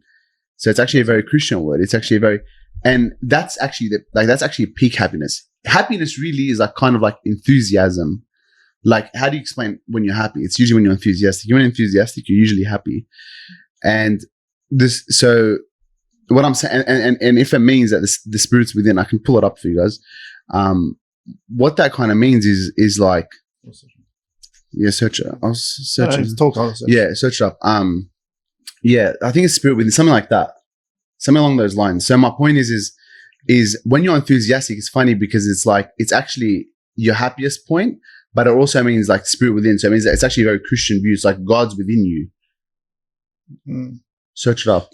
So like on the Google dictionary, it just says having or showing intense and eager enjoyment, interest or approval. But if you go to the origin, entheos, possessed by a god. That's right. And then we get enthusiasm from that. That's exactly right. So that's. I think you're right. But where are these messages, bro? I'll find them soon. Just search like a keyword. I know, but I can. But I'll find them. I'll find them any second, bro. But yeah, I'm just saying, not being stagnant, pursuing something is what's going to make you feel fulfilled. And chasing God, it never ends. So you're never going to have a reason to you're going to feel fulfilled when you're doing that. When you're chasing God, you're always going to be fulfilled. That's my point. When you stop chasing Him, you're not going to feel that. But yeah, it's crazy that like. Actually, I don't know if I want to share that because I want to share that on a different podcast. I think go in depth of just like it's crazy people in the Bible, what they came from, and that they are in heaven now, like what they did. Crazy, and it's like I just to I guess encourage a listener. Like it genuinely doesn't matter where you are. I remember there was a video that you sent, and it's going to sound dumb if we say what it was. It's just. That podcast where it has like 2-3 guys and it has like 10 girls. Oh yeah, that podcast. And there was something that guy said of like, what was it? It was something about like God doesn't want me to change because He loves me. I'm crying. Yeah. I know exactly. And then the guy replied and he's like, He doesn't want you to be the same because He loves you. Or something like that. He said something head spinning. Yeah, it was like it's so simple. It was so like powerful. And the way that God works is He says, come as you are, but don't stay as you are. Exactly. And I think even with your like the enthusiasm, or when you get happy is when you start pursuing something with shame or whatever it is, the hardest part is actually just taking the first step out of that. Exactly. But taking the first step out of that is the key to victory. That's like right. That's when you actually will get happy. That's when you will pursue happiness or joy. 100%. It depends who you are. 100%. You know what's crazy? I said this to Fatty. I'll bring it up quickly. So I said this this was actually at your house. This happened at your house. It was literally New Year's Eve. Bro, New Year's Eve, like I don't know what everyone was doing for New Year's Eve, but bro, we were here having crazy convos. Bro, New Year's Eve was the funniest. Bro, and you know at that point, bro, you know how over it I was? Bro, you don't know how over it was. Like, bro, I was going through, bro, that's what I'm saying. I was going through so much, bro. So much to talk about. What's this thing on, bro? What's it on? Okay, if you want. I'm gonna, what's it on? Tell me what it's on. I'm gonna finish up soon anyways. It's all good. 14. Okay, let me just say a few more things and then we'll get to that. Listen, I'm just gonna go through. Look, if you want. Listen, I'm just gonna go through what, like, just this little, like, you know, this life thing, how things turned out. Yeah. I'll just tell them how, like, I got to this point. Look, I'm saying if you want, we can make it a 2-parter if you want to keep. No, don't about 2-part. Up to you. I can come back on, whatever. If it's too long, but don't stop yourself from. Yeah, listen, we'll see where it goes. Yeah, that's what I'm saying. okay, so at this point, right, this is 29th of March 2023, right? At this point, I was binned. Like, I was like, there was a point where, I don't know if people remember, but there was a point where I was working like 18 hours a day. Do you remember that? When I was working at my mate's restaurant. I remember when you were working at your mate's restaurant. Yeah, I was working, bro, I was working at an agency, like at a marketing agency. Yeah. And then from there, I'd leave and I'd go to the restaurant. I worked till like 1. No one saw me. I do remember that, yeah. Do you remember that? Bro, I was like, bro, I didn't even know what I was doing. I was running away from something, bro. I don't know what I was doing. I was running away from myself. Yeah. Anyways, at this point, I was like critiquing people. Not critiquing people. I was just like, I was just fed up with people. Like, I was just fed up with church. I was just sick of everything. Like, I don't know what it was. I was just over. And I was running away. Like, at that time, like, I was indulging in, like, I don't want to make it sound like sus because it's like people are going to think it's worse than what it is. But at that time, like, I was smoking a lot of shisha, and I couldn't sit with my own thoughts. Like, you know, up until recently, like, I just sat like right now I can just sit by myself and just like love it because it's like, I'm so clear-minded. I can see with my thoughts. I'm going in the direction that I want to go in. I want to go in. So it's like everything feels good to me. Yeah. Okay. Now I just want to speak about Bash. Bash, I'm telling you now, you are one of the sole reasons why I've come back to Christ, and you are a true brother to me, and I love you. I love you. Bro, Bash messages me one night, all right? He messages me. He goes, I'm not going to say the person's name. He goes, Mark, have mercy on this person. She goes, I should say she. He goes, she's our friend, not our enemy, you know? And I'm like, yeah, I know. I'm like, don't worry. I'm like, I'm done anyways. I'm like, I'm not going to bring up anything ever again, all right? At this point, I was the sole biggest hater of Friday nights.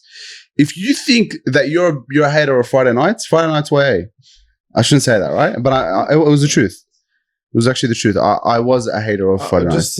But there's a spin on it. But anyways, yeah. Just to explain, Friday nights is just like a young adult's Bible study. Yeah. I think, for people that don't know. Look, I wouldn't say I was a hater. I didn't like it. I didn't find it beneficial for myself. Maybe it's beneficial for others. Maybe they feel differently about it.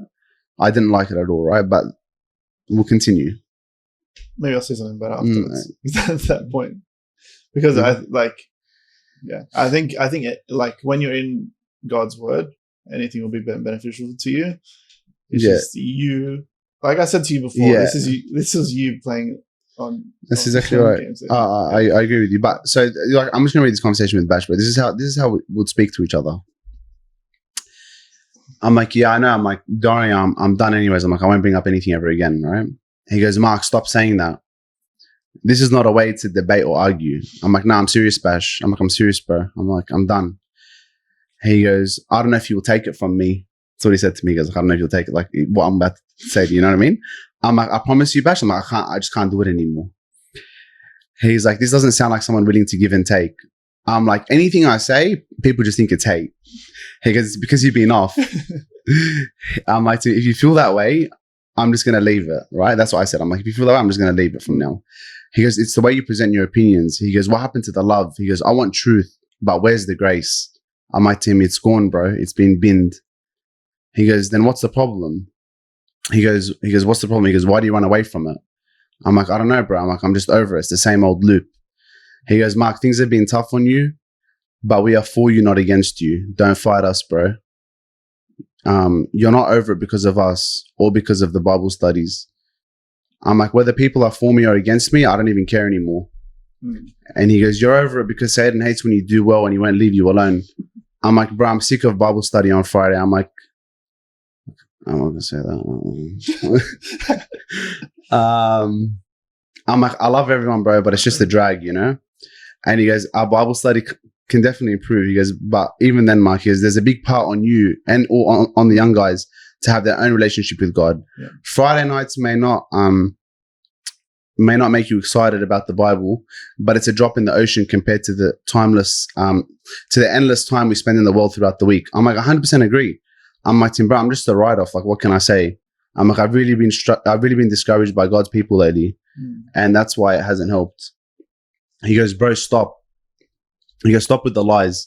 He goes, why do you let Satan play with why do you let Satan play with you like a violin? No, I'm joking. I just added that in. I was like, he goes, why do you let Satan play with your mind? He goes, God calls you his child and you say you're bad. He goes, he writes your name in the book of life and you say you're a write-off. He goes, what is this rubbish? He goes, Jesus didn't die for you to sit here and say that, man. He goes, all of us need healing. He goes, but at least God's name is on them, bro. He goes, what on earth? He goes, they discourage me too, but they're family. I'm like, it's just been hard. He goes, they often discourage, they also often encourage me as well. And I'm like, I don't know where to start sometimes. He goes, but you're running away from the main problem. He goes, start with yourself, Mark, you and God, one-on-one. He goes, go to war. I'm like to him, I need to. He goes, your awareness of external problems have been so heightened, and I know it. He goes, it's a dirty trick from Satan, because that way you won't see your own, or you'll be too busy to fix it. I'm like to him, I need to sit with the Lord. I just said, I don't know, I need to sit with the Lord. He goes, you do. And he goes, you know what? He goes, we all do. He goes, all the YA do. He goes, have mercy on them. They're struggling as much as you. I'm like, church has been hard for me. I don't know why. I'm like, but I feel inclined to pick up my Bible and read it. This convo sounds so like...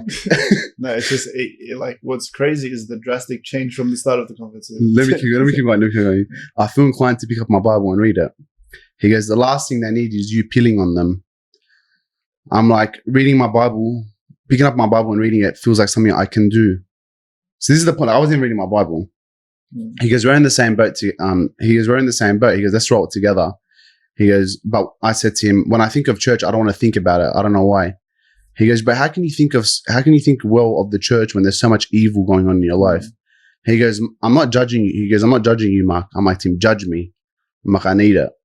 He goes, you and I both know this to be true. He goes, no, I won't judge you. He goes, you're my brother. He goes, pray, man. Ask God to heal your heart, your mind, your eyes. I said to him, love you. I just said, love you. Like, I don't, but you know what's funny? Like when you say love you, like without bro or man or whatever, you know, it's like real. You know what I mean? Cause you don't really like say love you to a guy. Like it's a bit weird. But at this point I was like, nah, bro, like this is a true brother to me. And he goes, bro, he goes, bro, I truly feel you. He goes, I truly do. He goes, I'm tearing, he goes, I'm literally tearing up writing this. I'm like to him, bro, I've been battered. I'm like to him, I've been tossed to the gutter by life. He goes, I know. And I'm like to him, bro, like I said, same, bro. I'm tearing up. Like I replied to his message, I'm like, same, bro. To him saying he's tearing up. He goes, Mark, he goes, start taking drastic measures. He goes, I feel like I have nothing left in me. I said, I have nothing left in me. He goes, I'll go, but I'll pray and ask God to help me. I feel like that's all I can do. At this point, I wasn't praying. I wasn't reading. I haven't spoken to God in like 8 months. And then he sends me a verse. He goes, the law is near to the broken hearted and saves the crushed in spirit. And then he says, that's all you need to do, Mark. He goes, just surrender. He goes, shut everything else up, including yourself. He goes, your thoughts overwhelm you. He goes, and I said to him, I love you more than you ever know. I'm like, you're a brother to me. And he's like to me, he goes, I'll be praying for you. I'm like, thank you. And he goes, we're your family. And I'm like, I'm going to go pray. I'm like, it's been a while. And then he goes, I promise you we're all doing it tough in different ways. I'm like, I'm aware. He goes, I love you, bro. I'm like, Tim, I shouldn't be harsh. He said, bro, doesn't mean it. Yeah, I know. Actually, doesn't. Yeah, bro, bash. How dare you? I'm like, I shouldn't be harsh. He goes, it's fine. He goes, we're family. He goes, go pray. I'm like, okay, talk soon. He goes, much love, bro. He goes, phone away, please. Pray and sleep. This guy's like my dad. Bro, I love that guy, man. That guy's and the thing about me is I'll say one thing about myself, like I genuinely think that I'm real. And what I mean by that is like after that convo, Bash went and met up with me at Caffeine. And this was after church. He goes, I got to speak to you. I'm like, but I want to stop going Fridays. And he goes to me, what are you going to do if you stop Fridays? I'm like, nothing. I'm going to hang out with the boys. One thing that people need to understand too is every time you see me at a Friday night, there's something else on. Like, as in, I have things on. All right. Like last Friday, the boys actually went sushi in Barangaroo. Do you know what I mean? Like, but the boys know now. Like, I'm not going anywhere. I'm going to church on Friday.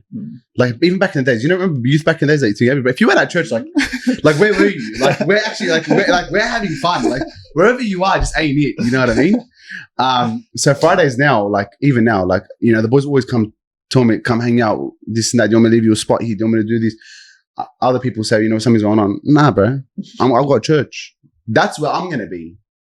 That's what I'm going to be. Because when I'm dead one day, I'm not going to go to God and say, oh, yeah, look at me. I spent time at Zushi at Barangaroo. Who cares?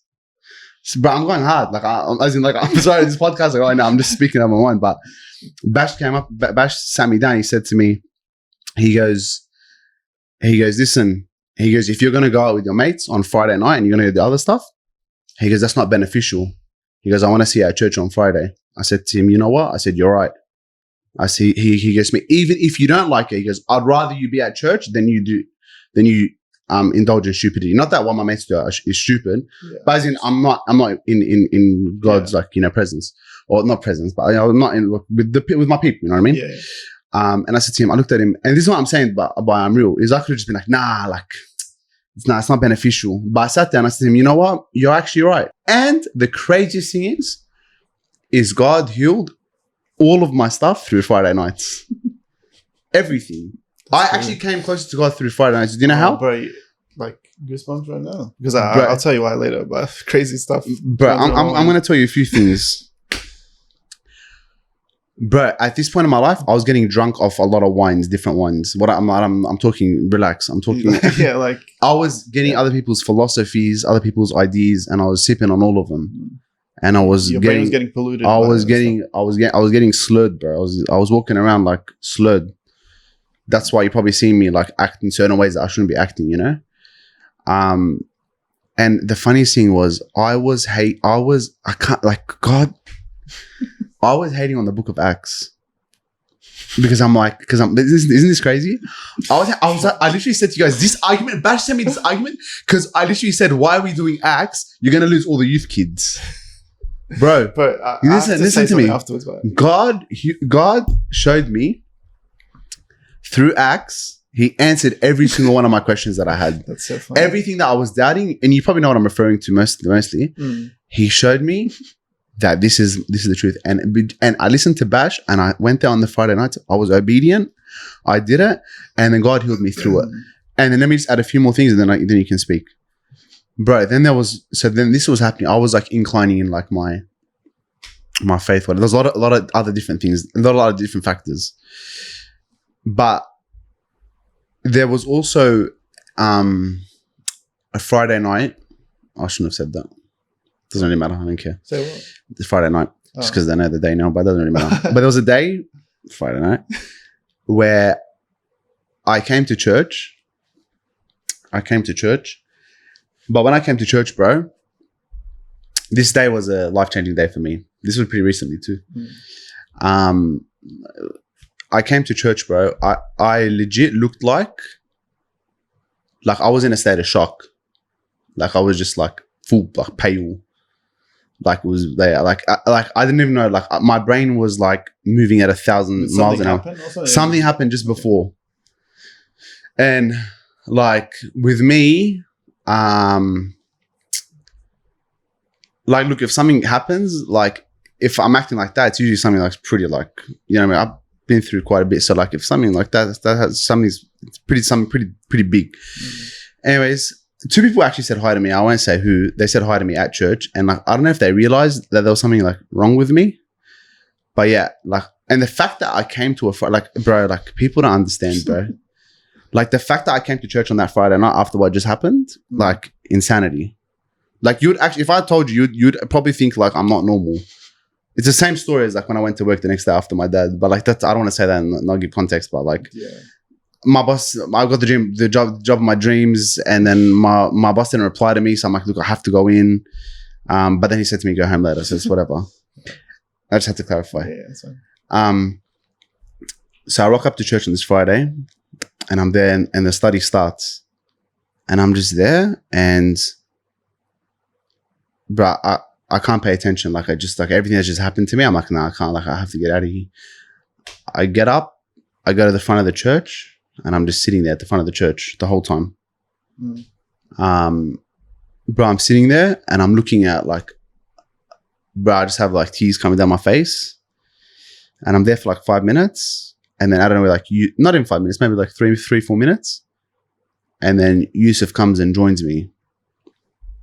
He comes and joins me, and bro, we don't say a word. Not a word, bro. For like, and Yusuf, bro, you're a real brother, bro. Yeah. I'm there like 25, 30 minutes. Yusuf's with me. And bro, I looked into the skies. Like I looked at the sky like I've never looked at the sky in my life, bro. Like at that point in my life, that's when it all hit me, bro. Like I knew that I wanted to chase God forever after that point. Because I've seen the consequence of sin, and let me tell you, that is like I don't want to be anywhere near that. Like I don't want to like, yeah. I don't want to go down that path. You know what I'm trying to say? Like I've seen what that does, and that is a big factor on why like that's a big factor on why I said that's it. Like I'm both feet in, bro. Like I'm all in, because that is something that you don't want to go down. And let me tell you, like, I don't know how much people have seen or whatever, but yeah, it's just not something you want to go down. You know what I mean? It's not a place you want to be.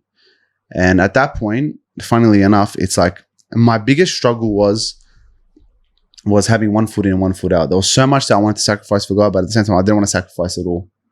That was my biggest thing.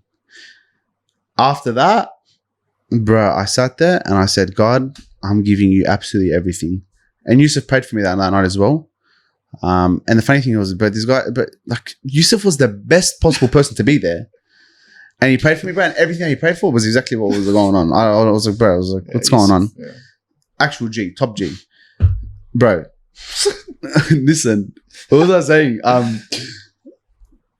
After that happened, whatever. I'm just saying, as in, like, I sat down with God and I said, God, I'm giving you this was the turning point. This is what made me feel that fire, like that, not fire, but this is what made me come back to Christ mainly. Was I sat there, I gave him absolutely everything. I'm like, God, mind you, I'm in a creative industry, right? The creative industry pushes boundaries sometimes, you know what I mean? And it's hard sometimes. And more than that too, there's not many Christians who talk about it. So it's like you sometimes struggle alone, you know what I mean? And people don't understand what it's like to be like, look at me, bro. Like I rocked up with this today. Like I just like, bro, I'm going to go buy a shirt. I'm going to chuck this on it. Exactly the font that I wanted. I envisioned. I knew what I wanted, and that's it. It came to life. That's how creatives are, you know? Like now I'm actually satisfied. I don't want to wash this shirt. Bro, so anyways. If you're on audio, I apologize. It's a shirt that says Gloria Waits. Probably should have said that at the beginning. Bro, Gloria Waits, this is the new movement. This is 2024 movement. Like if you're not on this, I don't know what you're on. I actually don't know what you're on.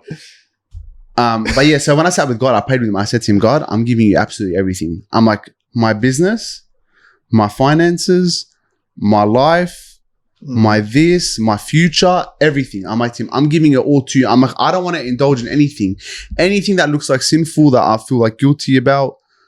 I don't want to indulge in it. I don't want to look at it. I don't want to. But I gave God everything. I gave it all to him. And more than that too, God also, after my heart was changed, God opened my eyes to what a life could look like in him. And there is nothing that compares. The life that you will live in Christ, nothing compares to it. And yeah, bro, like that's what just changed me, is that God changed my heart and he showed me. He's like, this is what your life could look like, right? And then on top of that, I gave myself as well. So God showed me and I gave myself fully. And that's what like kind of turned it all on its head for me. And then after that, I'm just like, yeah, I view things so differently. I kind of chat differently, to be honest with you. Like even at work now, sometimes like people like, our work is really where like it really like sometimes pushes you, because it's like, you gotta like, you know, the people, they gotta like you. You're tested the most at work. Like I don't care what you do, bro. You're tested most at work. Like, and sometimes you don't want to indulge in certain jokes or certain things like that. And bro, like I never used to even like doubt, like I never used to even like break a sweat of like thinking about, oh, should I not say that? Should I do this? You know? But there have been so many times where like in the boys group chat, like I've wrote a funny message to something, you know, I'm a clown. And I'm just like, nah, bro, like I'm not sending that. I'll just delete it. You know what I mean? I've never ever had that thought, that mindset before. Even just when I say something like, is this really wise to say? You know? And yeah, bro. So Spirit's convicting you. yeah, bro. So yeah. Do you want to know why I was getting like goosebumps and whatnot? Why? And your prayers as well. Your prayers as well. But continue. Your prayers as well. So this is the funny thing, because I remember firstly, before I start the story, if you know me, when I promise, and I think like me, Johnny, Anthony, like my family, very like strict on promises. Promises means like there's nothing gonna break this apart from God. Like, but like 100%. When I say I promise, I mean it with like every fiber of your being. Yeah. We'll get into it. But I remember we had a conversation over text about actually young adults. And I knew how you were going at the time, and I was just like, okay. And you were struggling with young adults, and we were sort of discussing. There was a handful of us, or maybe 3 of us or something. We were discussing what can be, like, how can we sort of improve or stuff like that. Yeah. And I'm pretty sure that's literally the same day Bash messaged me. That's what I'm saying. That's why he was saying, "But have mercy on these people." Like, was that the same day? I'm pretty sure it was, because that was the day he was like, "Bro, like it was because it was about the YA conversation." He was in that group. That's what I'm saying. Yeah. Far out. It was literally that day. Yeah, that's crazy. That's what I'm saying. So that conversation happened, and I think the way I ended it. Actually, I'm gonna bring it up. Just I didn't say anything. I'm pretty sure, and if I did, no. And it'll make sense why do I have the group still? Far out. What a throwback. You're funny, bro.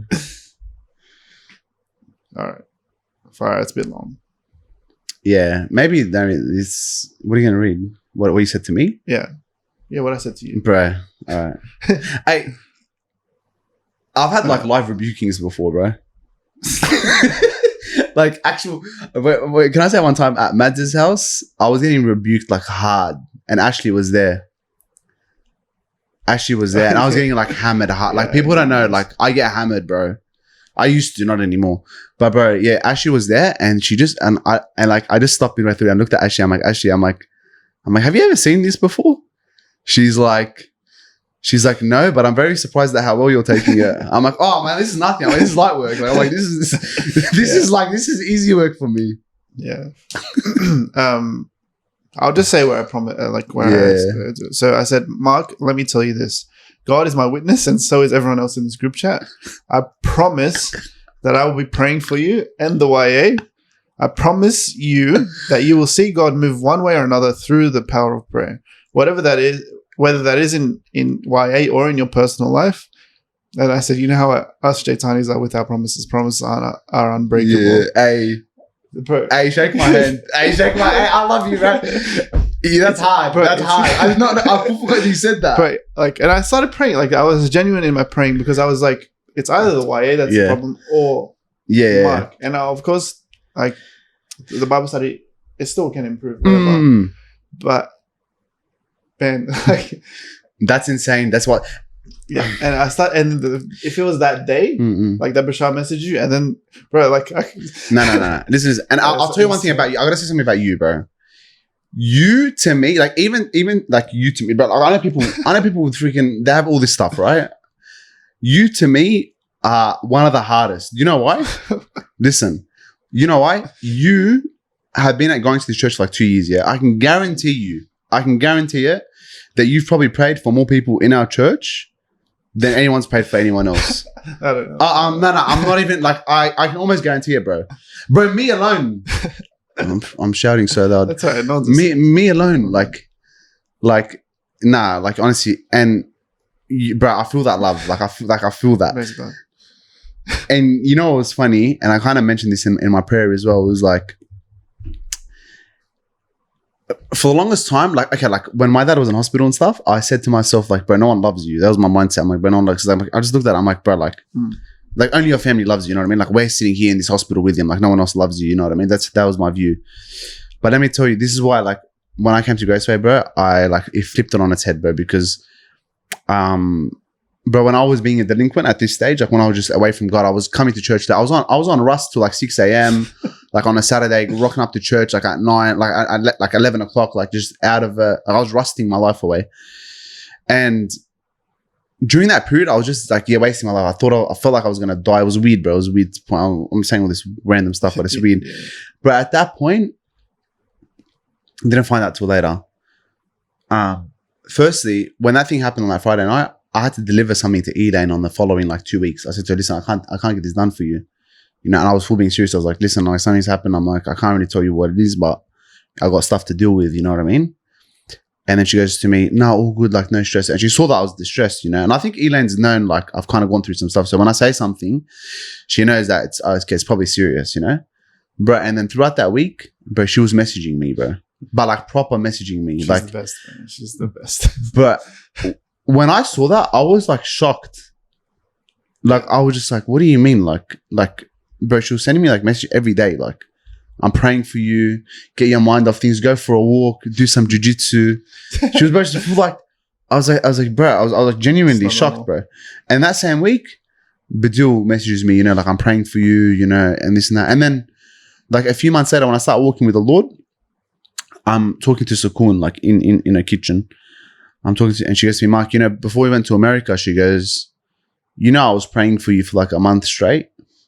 Like before we like left to America, and she goes, honestly, she goes, there was a period of time every day I was praying for you, and in my mind I was just like, this is what I said in my prayer. I was like, bro, I think I said this in my prayer, I can't remember.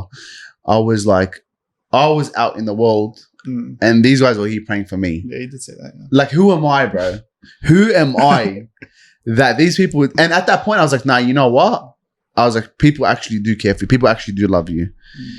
And bro, that hit me hard. Like even like you with your like diligence in prayer, like for me and like everyone, like I'm thankful for everyone. Like honestly, yeah. and yeah, everyone that's been involved. But yeah, I want to say something, and it's actually I spoke to Fatty like 2 days ago about this. And I said that I don't know if I should. I'm gonna share it, but I said to a friend recently. I said I made the promise again. Of he's struggling, so I made the promise like you're gonna come out of this like better than what you were, and I said that to him. I said I promise you, because I'm gonna start praying and all that kind of stuff. Yeah. Again, promises they don't come lightly, and then he said to me, he's like, you can't make promises, like you don't know that. And I said to him that I said this to him. I was like, if I love and care for you this much, and I want the best for you, and I want you to get out of this, God loves you like infinite times fold, whatever, that's not English, more than I do. Why would he want you in this situation? 100%, bro. And the same thing, like you see love in all these people with Bashar and Fadi and myself and whoever else you mentioned. But like the true hero, I know you know this, but the true hero is God. God's just using a little, like, we're literally just like, I don't know, like, we have the privilege of actually being used by God. God doesn't need, like, he doesn't need to use us, but he does use us, which is, yeah. And I just, all credit to God, and I'm sure the others would say this, all credit to God, but also praise God and thank God for these people. 100%. Look, God gets all the glory. Yeah, like, sure. like I love you guys to bits, but God gets all the glory for me. And I'm telling you, the only thing that I'm going to do is give you guys encouragement and say that what you are doing through that is amazing. And what you're doing through that is you're being responsive. You're being a faithful vessel for the Lord. And you're going to, like, that's admirable as well. But at the end of the day, God gets all the glory because he's the one that deserves it all. But yeah, bro, what a roller coaster of a life it's been. But I can tell you, when I put, like, it feels different this time. Like, it felt different when I gave it all to God at that one point. I was like, I'm done with all of it. Like, it's no longer a roller coaster. It's just a, bro. Even when it came to, like, bro, like, even when it came to just like small things, like it was like smoking shisha as an example, right? Like, I just did that for leisure, whatever. But I got to a point where I was just like all time, you know. And like even now, like the boys will still sometimes do it, and I'll be like it doesn't even faze me. Like I don't even think about it. Like I'm just like, like nothing. Like I don't know. It's not like how it was before. Like life's different, bro. Like I'm just existing, bro, and I don't know. Like when I hit like 26, like it just all made sense. Like everything just started making sense to me. Like I'm gonna stop complaining. I'm gonna stop, bro. The first week of this year, I read my Bible more than I read my Bible all of last year. Well, that's probably the same as me, bro. Like I didn't read anything this year, bro. Like I've just really been like learning, like popping off. Like I've just been, and this year alone, in the last like let's say 2 months, I've fasted more than I ever have in my whole life. Like legitimately, I don't know. Can I say that? I'm not meant to say that, am I? It doesn't. Like that's already passed. Like it's whatever. I'm not fasting now, but I'm saying it's already passed. Yeah. But I'm just saying, it's in like I've like it's like prayer and fast and like just seeking God, learning about history, researching, and one big thing as well is like knowing what you stand for. That's very important. Like for me, it's like you got to know what you stand for. Like I don't care what you know your parents believe. I don't care what this person believes. Like I want to know why you believe what you believe. You need to tell me why you believe what you believe. Yeah. And to me, that's a big thing. But yeah, we won't go for much longer. Do you want to ask anything? What are we on? Well, we started probably like an hour 40-ish. That's all right. I reckon we end it around here. But I want to ask a question. Just like it would be to end it. But for someone that is... Hey, Antoine's my inspiration as well. Antoine, you're my inspiration. I love you. Hey, that kid... But sorry, I had to cut you off. Sorry, go. Bro, and there's another thing too. When you think like... Bro, the way God works in like the home as well, it's crazy. Like you would think that you like... I literally thought it was impossible to work in my household. Like as in to like push God in my household. And like I always tell Fatty, you know, it's just different. You don't understand whatever, this and that. Bro, like... And Antoine as well, but I love that kid. Like that kid, like you've grown into that. Listen, you want to sit here and talk about like your life being hard, and I can't say about like, as in like I can't say that. I actually cannot say that. But no, Antoine, like why his inspiration to me is everything that you've been through, bro. You're a soldier. Like you are an inspiration to me. Like if I can be the man that you are one day, like I'll be happy. Like you and Dad. My two biggest inspirations are no one else. Yeah, amazing. And he's 8 years younger than he's 18 years old. He's 18-year-old and bro, like that kid, like I love him, bro. I'll do anything for you, bro. Anything. Yeah, amazing. Anything. Do you know the story of when we first? Do you remember that one time I called you on the way home from? I can't talk about that on here. Nah, don't. Okay. I keep cutting you off. Yeah. The question. Yeah. If someone is going through that where they're not doing well with God for whatever reason, maybe like it's personal things, maybe it's issues with other people of the church, maybe it's church hurt, whatever it is. If they are in the bin, as we like to say, what would your advice, or what would the thing that you would say to them to get out of that, or like some motivation or encouragement, whatever it is? What would you say for them? Like it depends. It's very situational. Like for me. I didn't even speak to God, but I didn't speak to God for like 8 months, right? So it's different. Maybe you're trying, but you don't feel it or whatever. But the only thing that I can possibly say is genuinely, and I mean this genuinely, is I prayed. I literally said to Bash as well. I was like, I have nothing to say except that God, I need your help. That's literally all I prayed. But when I actually started happening by accident. So what happened was Elan told me to come do a kids video for the Sunday school. I said, yeah, all good. At this point, I was like, whatever, I was delinquent. At that point, I was like, but I shouldn't even do this. Like I'm serving the church. I feel like a delinquent. Anyways, I went 2 weeks to church on time. 2 weeks to church on time. That's how long I haven't been to church on time in. So I went to 2 weeks in a row because I had to do it. I had to do the job. Then the third week set me up because the third week I woke up I just woke up like, you know, on time. Woke up on time. I went to church and communion was happening on time.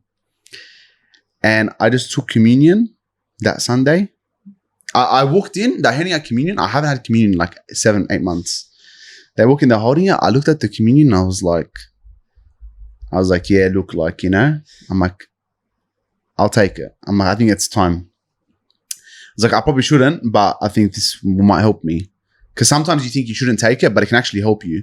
Because what it forced me to do was it forced me to sit with myself because I had to take it in a worthy manner, right? So I took it, and I was like, I do communion in like a special way, like myself. Like I just have like a thing, and I just sit there and I think to myself. I always think this thought. This is a bit personal, but I think this thought. I might always say this when I take communion. I say, I am no better than anyone else in this room. That's the first. I'm on the same level as everyone else in this room. No one is better. No one is worse than each other. We're all one together. That's I always think that thought in my mind. I like to try. I close my eyes. I'm like, listen. I'm like, I'm no better than anyone. I'm talking to God. I'm like, no, I'm no better than anyone in this room. And no one's better than me. And we're all one under you. We're all serving you. We're doing this. This is an act of obedience. And I did that. And I said, Lord, I'm sorry for my sins. I'm sorry for everything. The first thing is actually to admit all your sin. That's the first thing. Admit all your sin. Ask God for his help. Just ask him for his help. And then I literally just did that and God just worked. It was I have actually no words for you. But let's say a practical answer, I would say spend time reading. That's very important, and praying. Just read and pray. And it will happen inevitably. And if you can't do that, then ask God to help you. But I will say it has to be genuine. Like it has to be. It has to be genuine. At that point, it was genuine. Like when I prayed, I was for them. Yeah.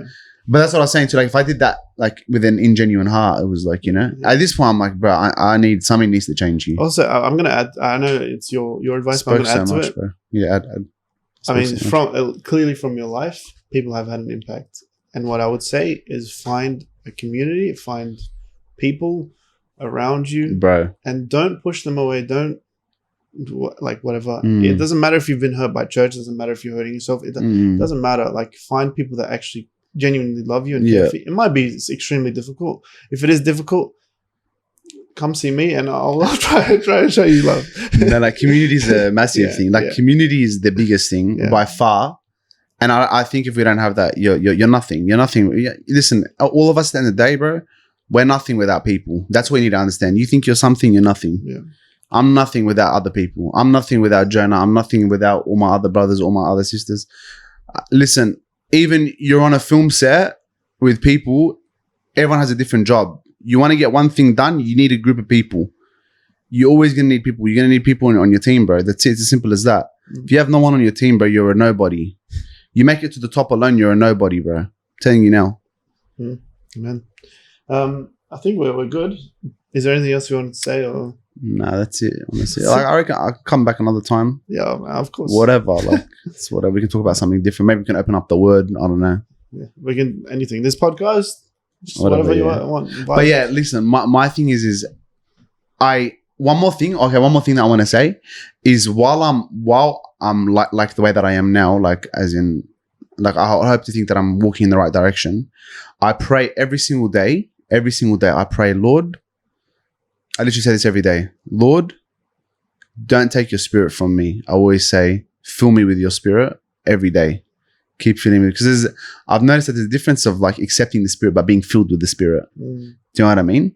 So every day I pray and even if I sin too, I will say, Lord, don't take your spirit from me. Because actually David says the same thing in the Psalms, I'm pretty sure, from what I remember, Psalm 51. Lord, don't take your spirit from me because I want it, because it's a different walk. Like when you're walking, being filled in the spirit, it's your walk is different than when you're just like living as a Christian, you know? And one other thing that I want to say just quickly is Christianity isn't a philosophy and Christianity isn't a way of life. Christianity is life.